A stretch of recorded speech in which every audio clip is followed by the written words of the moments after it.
أعوذ بالله من الشيطان الرجيم بسم الله الرحمن الرحيم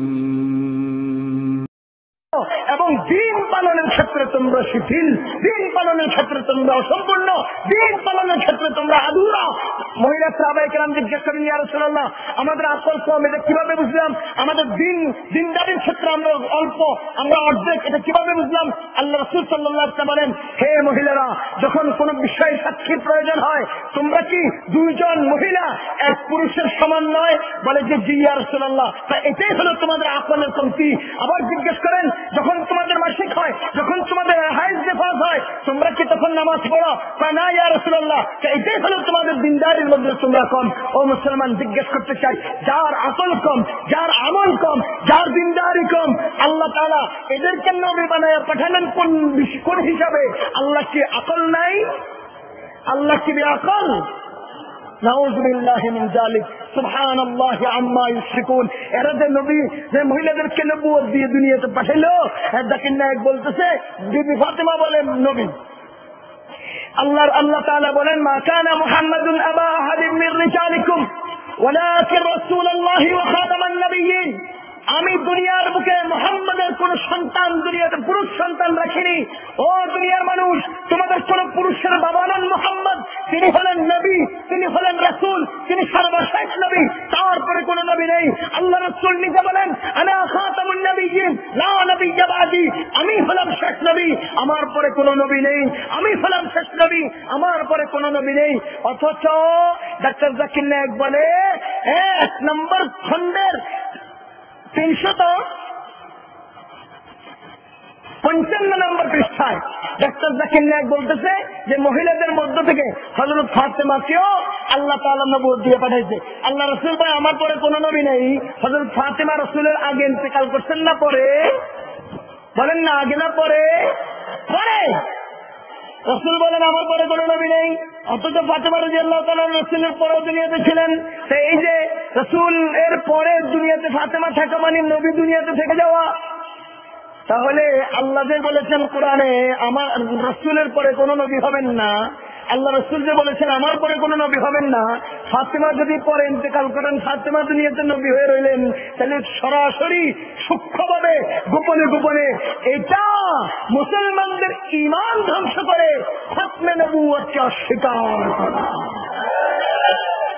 সরাসরি মুসলমানদের ঈমানের উপর আঘাত করে খতমে নবুয়তকে অস্বীকার করছে। এই জন্য ও মুসলমান, আমাদেরকে সচেতন হতে হবে, আমাদেরকে অসচেতন হতে হবে। সুতরাং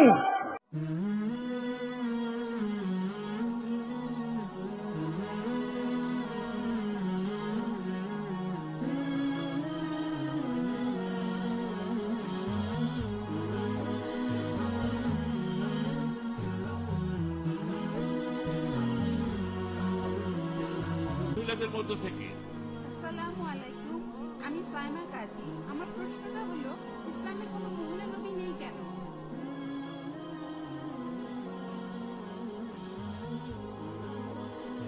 আপনি প্রশ্ন করলেন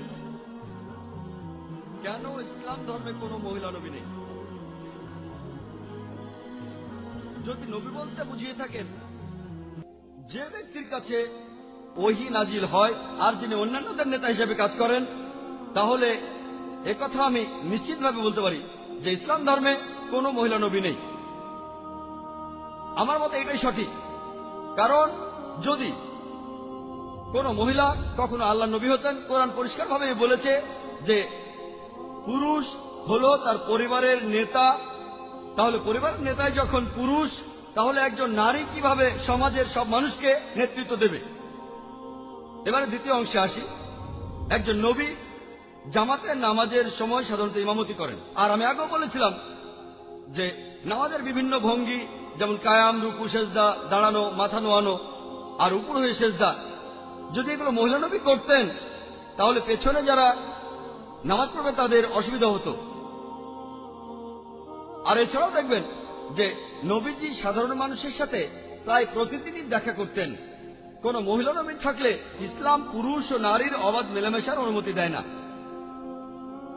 যদি কোনো মহিলা নবী হতেন আর তিনি অন্তঃসত্ত্বা হন, সে সময় তিনি বেশ কয়েক মাসের জন্য তার দায়িত্বগুলো পালন করতে পারবেন না।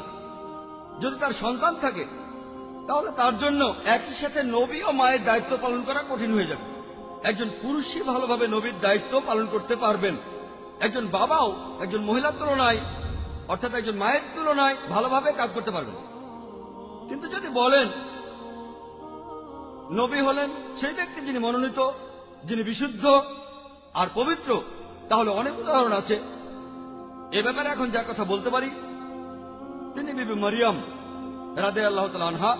পবিত্র কোরআনে সূরা ইমরানের 42 নম্বর আয়াতে উল্লেখ করা হয়েছে, ওয়াইজ কালাতিল মালাইকাতু ইয়া মারিয়ামু, যখন ফেরেশতারা বলেছিল হে মরিয়ম, ইন্নাল্লাহা আস্তাফাকি ওয়া তাহারাকি ওয়াস্তাফাকি আলা নিসাইল আলামিন, যে আল্লাহ তোমাকে মনোনীত ও পবিত্র করেছেন এবং পৃথিবীর নারীদের মধ্যে তোমাকে মনোনীত করেছেন।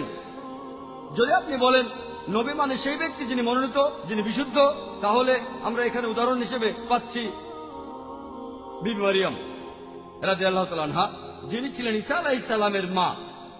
আরো অনেক উদাহরণ আছে। পবিত্র কোরআনে সূরা তাহরিমের 11 নম্বর আয়াতে উল্লেখ করা হয়েছে, বলা হয়েছে যে আল্লাহ যেটা মুমিনদের জন্য দিচ্ছেন সেটা ফিরআউনের পত্নীর দৃষ্টান্ত। বিবি আসিয়া রাদিয়াল্লাহু তাআলা আনহা, তিনি আল্লাহ তাআলার কাছে প্রার্থনা করেছিলেন, আমার জন্য তোমার কাছে জান্নাতে একটি গৃহ নির্মাণ করো আর আমাকে ফিরআউন ও তার দুষ্কৃতি হতে উদ্ধার করো। চিন্তা করেন, তিনি ছিলেন সে সময়ের সবচেয়ে শক্তিশালী ফারাওয়ের স্ত্রী। তিনি সব রকম বিলাস ব্যসনের বদলে আল্লাহ সুবহানাহু ওয়া তাআলার কাছে চেয়েছিলেন বেহেশতের মধ্যে একটি ঘর। ইসলাম ধর্মে এমন 4 জন মহিলা নবী আছেন, একজন বিবি মারিয়াম, একজন বিবি আসিয়া, আল্লাহ তাদের শান্তিতে রাখুন। এছাড়া অন্য নবীরা হলেন বিবি ফাতিমা ও বিবি খাদিজা, আল্লাহ তাদেরকেও শান্তিতে রাখুন। আশা করি উত্তরটা পেয়েছেন। আর কিছু বলতে চাইলে এখন বলতে পারেন। না স্যার, উত্তরে আমি সন্তুষ্ট। আপনাকে অনেক ধন্যবাদ। সেজন্য বলেছিলাম বাধা দেবেন না, এটা আমার পেশা, আমি এই কাজটাই করি। পুরো উত্তরটা শুনলে তারপর বুঝতে পারবেন। আমি শুরু করলে যদি হাত তোলেন, যখনই আপনি আপনার হাতটা তুলছেন আপনার মাথায় তখন প্রশ্নটা ঘুরছে, আমার উত্তরটা শুনছেন না। যখন আপনি শুনেছেন মনোযোগ দিয়ে ইনশাল্লাহ, তাহলে বুঝতে পারবেন। না পারলে ইনশাল্লাহ আপনি আরো সুযোগ পাবেন। এছাড়া আমি এখানে উপস্থিত সব মুসলিম ভাই বোনদের অনুরোধ করব, আপনারা ডক্টর জাকির নায়কের মতো একজন অসাধারণ মানুষকে পেয়েছেন। দয়া করে আপনারা সবাই উনাকে অনুসরণ করবেন।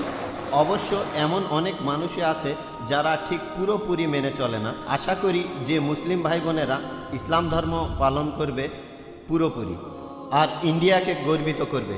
ধন্যবাদ। আপনাকেও ধন্যবাদ। আমি অনুরোধ করব মুসলিমদের সবাইকে অনুসরণ করবেন নবীজি মুহাম্মদ সাল্লাল্লাহু আলাইহি সাল্লামকে আর সর্বশেষ আসমানি কিতাব এই পবিত্র কোরআনকে।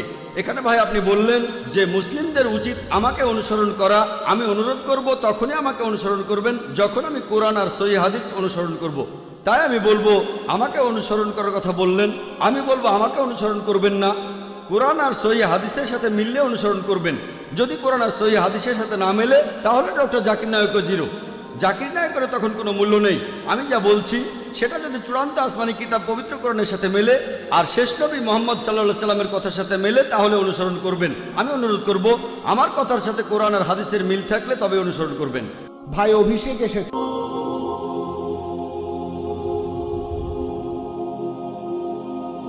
ও